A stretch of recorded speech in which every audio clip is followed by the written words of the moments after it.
The hearing room felt smaller than it should have. Maybe it was the cameras or the way Nancy Mace had positioned herself at the center of the dais, angled just so for maximum screen time.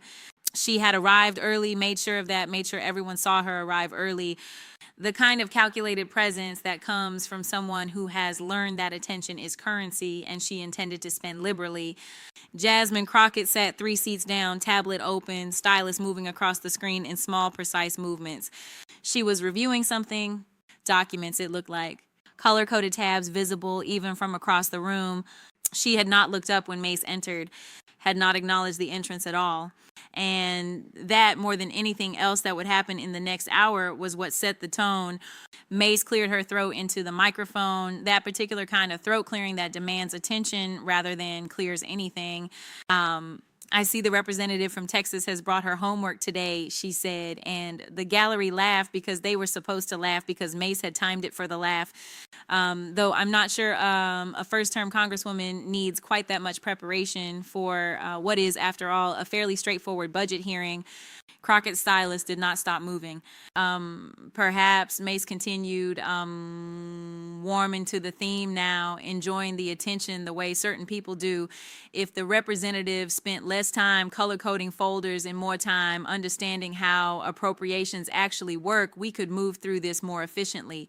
She smiled into the camera, the smile of someone who believes she has already won. But I suppose we all have our learning curves, don't we? Some of us just have steeper climbs than others.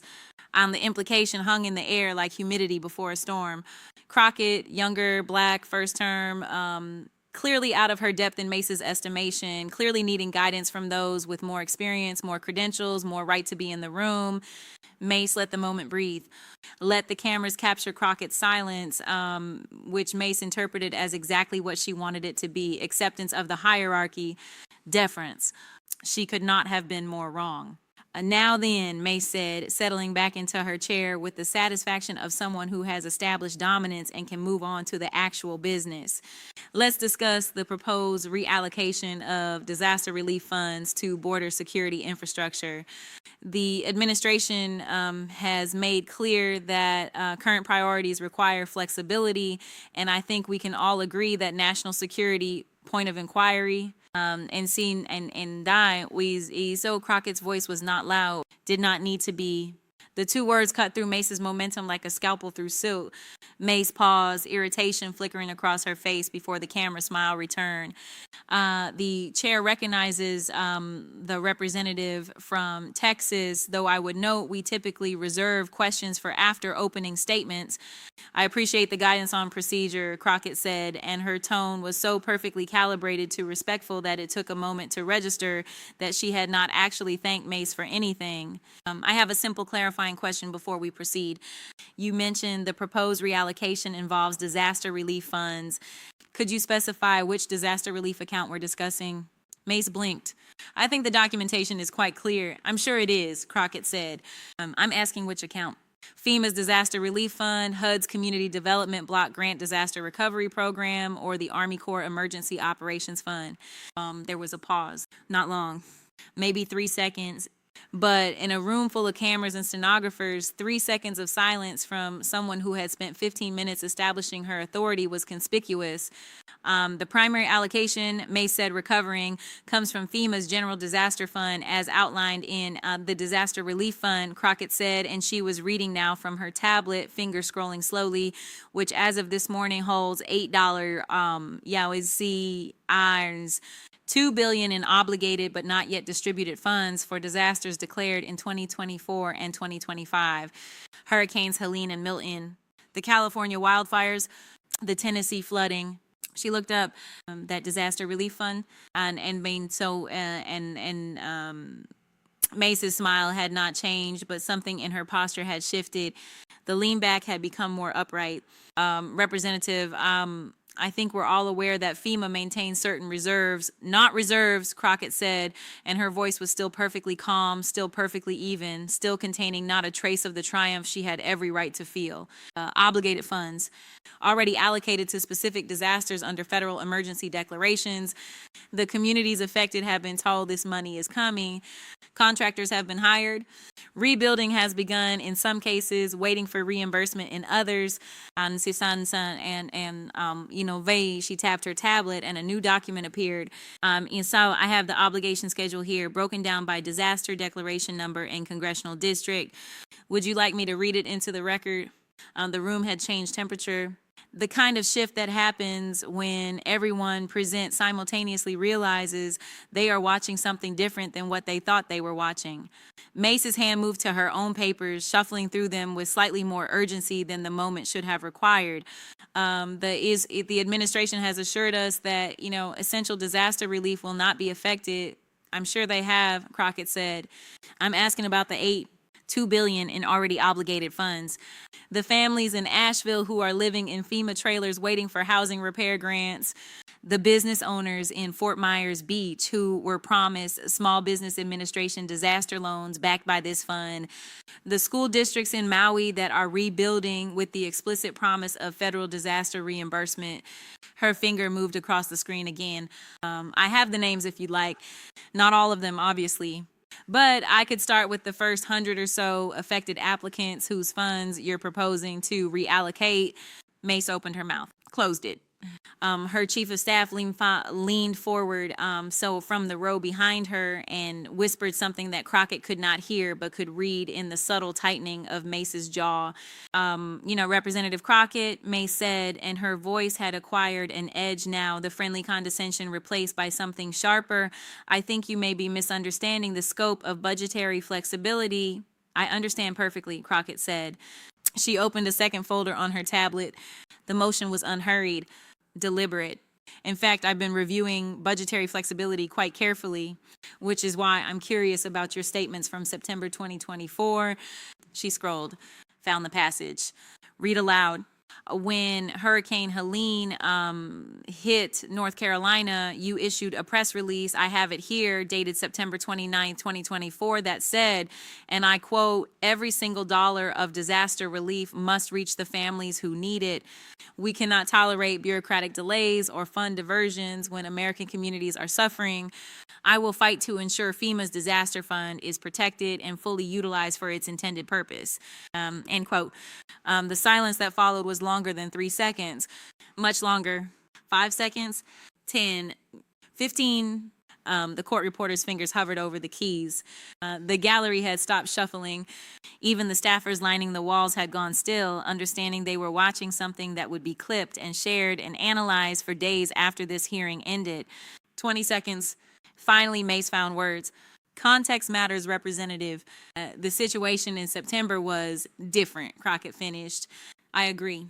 In September, it was Hurricane Helene affecting North Carolina, a state you represent.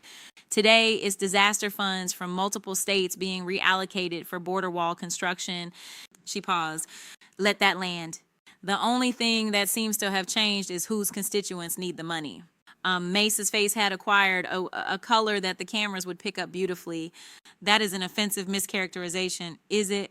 Crockett opened a third section of her tablet because I also have your floor speech from October 12th, 2024, when you opposed a Democratic amendment that would have temporarily redirected $200 million in defense infrastructure spending to accelerate FEMA disbursements. You called that proposal, and again I quote, "a dangerous precedent that treats disaster relief as a piggy bank for partisan priorities." Your words, entered into the Congressional record, page 8447. Mace was no longer smiling.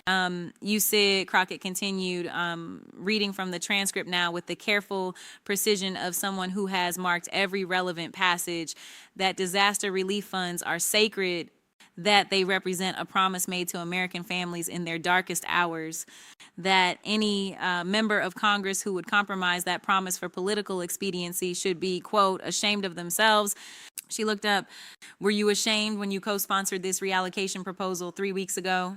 The question hung in the air like a blade. Mace's hand moved to her water glass, lifted it, set it down without drinking. You're twisting my words. I'm reading your words, Crockett said, verbatim, from official congressional records. If you believe I've misquoted you, I'm happy to yield time for you to correct the record. Mace did not correct the record. Let me show you something else, Crockett said, and now she was standing, walking to the display screen at the side of the hearing room. She connected her tablet with the smooth confidence of someone who had practiced this exact motion. A spreadsheet appeared. This is a comparison analysis I prepared last night. On the left, every public statement you've made about FEMA disaster funding between 2020 and 2024. On the right, the disaster declaration in question and whether it affected your home state of South Carolina. She used her stylus as a pointer. Here, Tropical Storm Nicole 2022. Not South Carolina. You voted against emergency supplemental funding. Here, Louisiana flooding 2023. Not South Carolina. You opposed the disaster aid package. Here, Western wildfires 2024. Not South Carolina. You called the relief request excessive. The stylus moved down the chart. But here, Hurricane Ian 2022, which damaged South Carolina's coast, you demanded immediate full funding and accused Democrats of playing politics with disaster relief. And here, the 2023 ice storm that affected the upstate, you personally called the FEMA administrator to demand expedited processing. She turned from the screen to face Mace directly. Every time South Carolina needed help, disaster relief was sacred and urgent and above politics. Every time another state needed help, it was wasteful spending and budgetary flexibility and partisan excess. I'm not twisting your words, Representative Mace. I'm just putting them in order. The room was absolutely silent. Mace's chief of staff was on his phone now, typing urgently. Mace herself had gone very still, the kind of stillness that comes from trying to decide which defense to deploy when every available option has been preemptively destroyed. I would also note, Crockett continued, returning to her seat but not sitting down, standing instead with one hand resting on the back of her chair, that the reallocation proposal you're defending would specifically target disaster funds from Hurricane Helene, Hurricane Milton, and the California wildfires. I have the breakdown here. She tapped her tablet. North Carolina, 2, $1 billion in obligated funds subject to reallocation. Florida, 3, $4 billion. California, 1, $8 billion. Tennessee, Georgia, South Carolina, another $900 million combined. She paused. South Carolina representative, your state. You're proposing to reallocate disaster funds from your own constituents who are still rebuilding from Hurricane Helene. Mace found her voice. Those funds can be replaced in the next supplemental. And can they? Crockett pulled up another document because I have the administration's budget proposal here, and I don't see, a disaster relief supplemental scheduled before the August recess. I see continuing resolutions through September. I see defense appropriations. I see a tax package, but I don't see disaster supplemental funding anywhere on the calendar. She looked up, when exactly are you planning to replace the aid? $2 billion you want to take from disaster victims? No answer came. Or let me ask it differently, Crockett said, and her voice was quieter now, which somehow made it more devastating. Have you told the families in Conway, South Carolina, that's your district, correct? Have you told them that the FEMA housing assistance they were promised after Hurricane Helene is being redirected to border wall construction in Texas? Have you held a town hall to explain that the small business disaster loans they were counting on are being reallocated? Have you personally informed the churches and community centers that are serving as temporary shelters that the rebuilding grants they applied for are no longer available because you decided border security was a higher priority? The silence that followed was the longest yet. 25 seconds, 30. The cameras captured every second. Mace's face frozen between defiance and recognition. Crockett's stillness, patient and absolute. The gallery's collective held breath. Finally, mercifully for Mace, another committee member cleared his throat and asked for a point of order, some procedural question that allowed the moment to break. But the breaking changed nothing.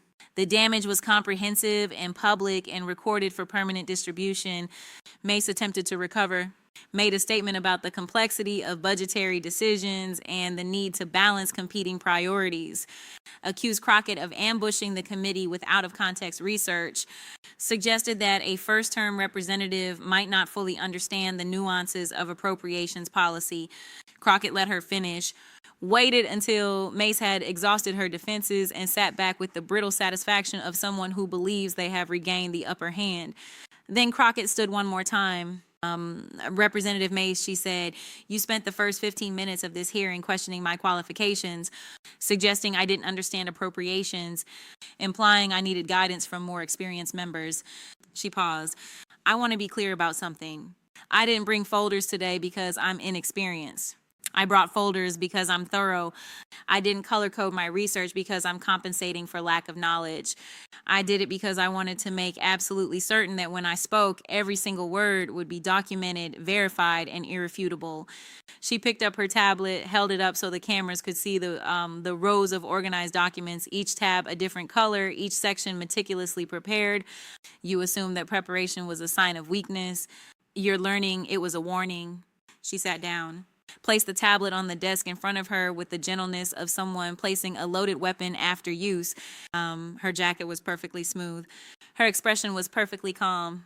Nothing in her posture suggested triumph or anger or even satisfaction, just the quiet certainty of someone who had come prepared for exactly this confrontation and had delivered exactly what she intended.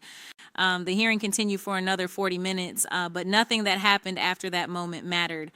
The clips would be cut from the first 30 minutes. The silence would be counted and recounted. The comparison chart would be screenshot and shared across every social media platform by evening. In the gallery, reporters were already typing. In the back row, a grandmother from Asheville who had come to testify about her FEMA housing application pulled out her phone and texted her daughter, "She did it. She made them listen." Mace left before the hearing officially adjourned, citing another commitment. The empty chair where she had sat remained visible on camera for the rest of the session, a silent testimony to what happens when contempt meets preparation. Crockett stayed until the final witness finished speaking, took notes throughout, asked clarifying questions with the same measured precision she had demonstrated from the beginning.